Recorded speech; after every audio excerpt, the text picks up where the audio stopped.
So hello and नमस्ते guys, मेरो पहिलो मिनी ब्लगमा मैले चाहिँ आजदेखि मिनी ब्लग स्टार्ट गरेको।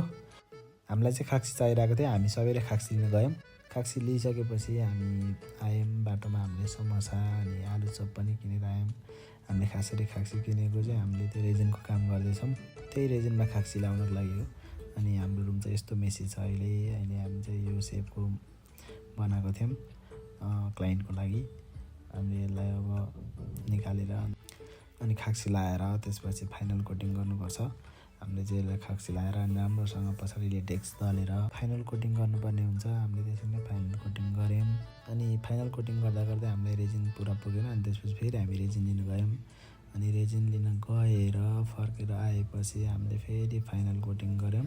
फाइनल कोटिङ सकाएर अनि हामी त्यसपछि चाहिँ हाम्रो बानेश्वर जानुपर्ने काम थियो, हामी बानेश्वर गयौँ।